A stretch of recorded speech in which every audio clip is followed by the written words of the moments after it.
Good morning po sa lahat. Maagang morning po ito. Wala po po 6 in the morning. Ayan. Kaya, mga ka-Derek, magandang umaga po sa Pinas at magandang araw o magandang gabi sa nasulok ng mundo. Claudius TV, not Derek Ramsey. Hayop ka talaga! Ang ganda mong lalaki! Samahan niyo po ako mag-road trip or komersyal. Pupunta po kami dun sa kapatid ng aming boss, yung pari din. Guys, samahan niyo po. Pag-pray na lang po, maagang biyahe po. Claudius TV. Tara po.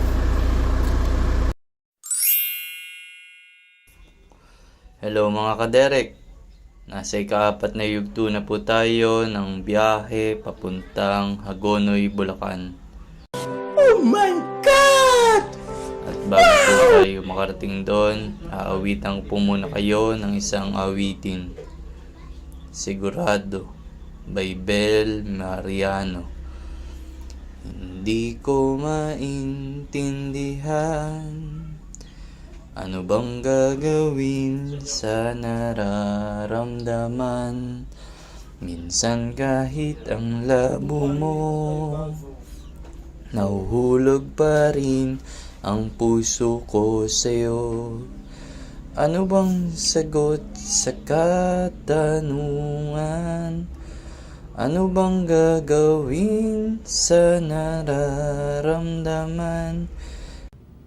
No! God, please, no! No! Magtago, No! hindi tatakbo, pagkat alam kong hahanapin ka ng puso ko.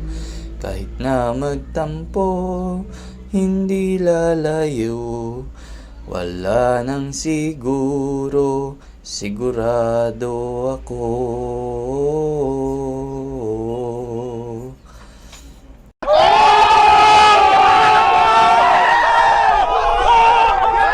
Ayan guys, nandito na po tayo sa Malolos, bayan ng Malolos. Alam nyo po ba na ang bayan ng Malolos ay isa sa pinakaunang lungsod o isa sa unang uring lungsod sa Pilipinas sa lalawigan ng Bulacan. Ito ang kabisera ng lalawigan. Matatagpuan ito mga 40 kilometro sa hilaga ng Maynila, hangganan ng Malolos ang Kalumpit at Plaradel, sa hilaga Bulacan, sa timog Silangan ang Paumbong, sa kanluran at loob ng Maynila sa timog. Ayon sa senso ng 2020, Pag inintindi ito, Pilipitan dila nito. ito ay may populasyon na 261,989 na may 56,255 na kabahayan. Alam nyo rin po ba na ang Malolos ay kilalang bayan sa pagiging kabisera ng unang Republika ng Pilipinas?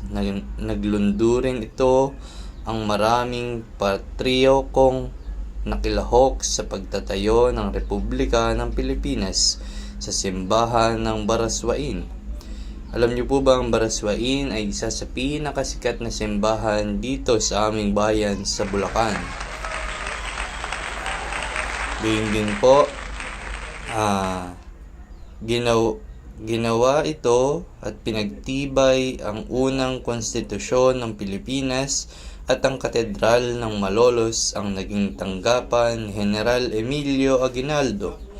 Siya po ang kauna-unahan nating Pangulo ng Rebolasyong Pamahalaan, kasama niya ang tagapayo at kalihim na si Apolinario Mabini. Ang bayan ng Malolos ay isinilang at unang narating ng mga Kastilang mananakop sa pamumuno ni Adelantado Miguel Lopez de Legazpi noong Nobyembre 14, 1571 at itinatawag bilang isang ekonomidyenda na ipinamamahala ni Don Marcos de Herrera.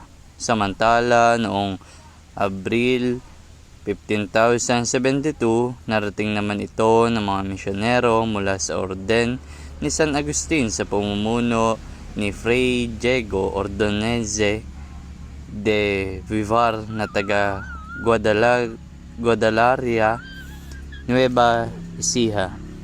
Matapos palaganapin at may tatag ang Katolisismo sa Kalumpit, tumulak sila sa Malolos at itinatag ang Kristyanismo, kung saan ang Malolos ay pinailalim bilang isa sa mga bisita ng simbahan ng Tondo noong May 13, 1572 kasama ang Kalumpit, Lubao at Betis.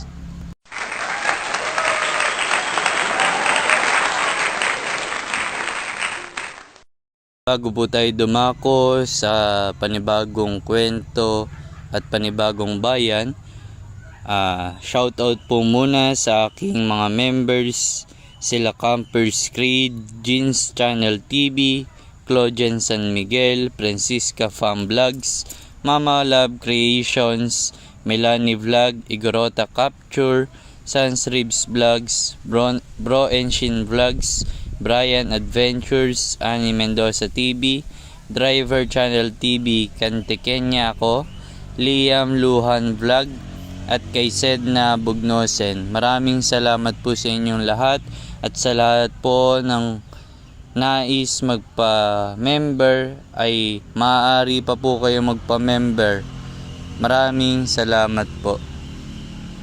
Shout out din po sa aking mga Team Campers Creed, Team Helping Hands, Team Sassy Ma'am, Team Asia Wellness, Team Tusok, Team Bornibol, Team Micheco Squad, Team Creators, Team Timan, Team Kalbo, Team Urig, at Team Bornibol.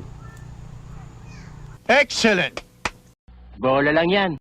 At shout out nga rin po pala sa aking mga super chatters, sa mga silent viewers, sa mga viewers ko kada ako po ay mag-LS, magpi-premiere, mag-upload. Maraming salamat po sa inyo. Isang malaking karangalan ko po ang suportahan niyo po ako. Karangalan ko'y paglingkuran kayo. I love you. Mwamwa. Chup chup. Claudius TV, not Derek Ramsey.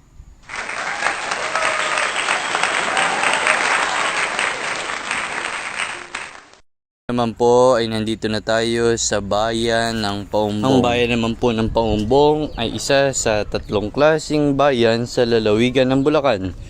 Ayon sa senso ng 2020, ito ay may populasyon na 55,696 sa may 11,489 na kabahayan.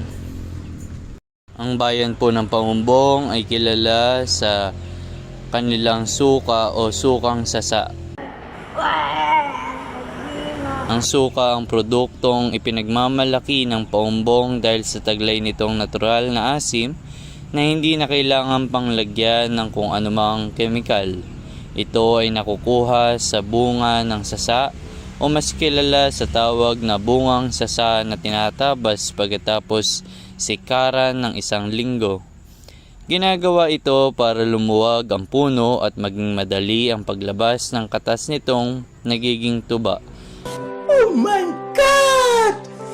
Wow! At kalaunan ay nagiging suka na nilalagay sa tapayan o sa drum. Mas madami ang kanilang nakukuha sa tuwing araw ng taglamig sapagkat mababaw ang tubig. Mas madaling katasan ang sasa, hindi katulad ng tag-init. Karaniwan ay laging mataas at maalat ang tubig. Mahirap sikaran at mahirap katasan. Minsan kahit nilulubog yung pinaka lalagyan ng suka at tuba, kaya mas maganda kapag taglamig, mas malaki ang kita.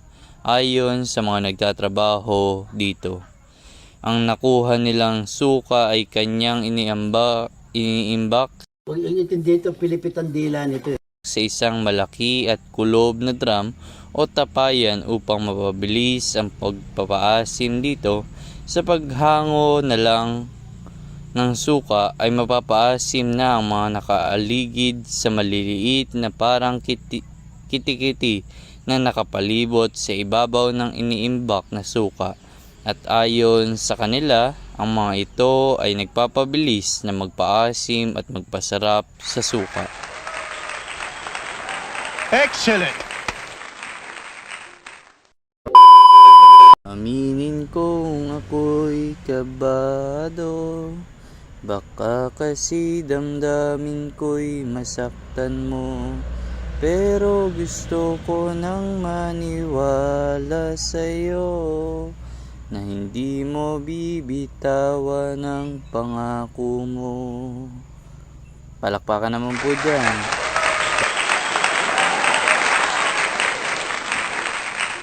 Kahit na magtago, hindi tatakbo, pagkat alam kong hahanapin ka ng puso ko. Kahit na magtampo, hindi lalayo, wala nang siguro, sigurado ako.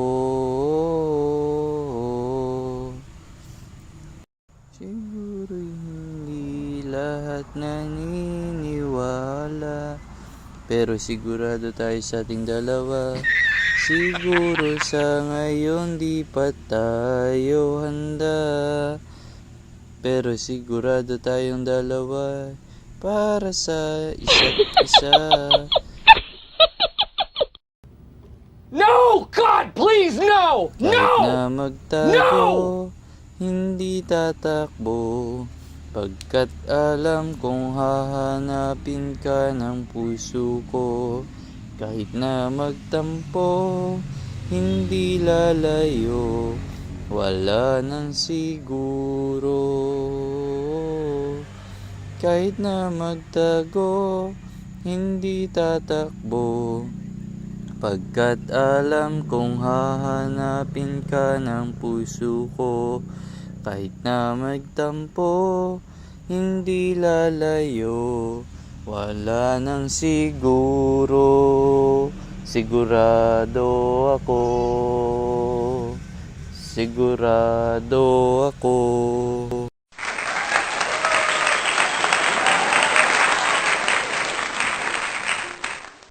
Mga ka-Derek, maraming salamat po sa pagsama niyo sa akin sa ika-4 na yugto. Malapit na pong matapos ang ika-4 na yugto at dadako po tayo sa ika-5 yugto ng aking pag-travel sa patungong Hagonoy, Bulacan. Maraming salamat. Claudius TV, not Derek Ramsey.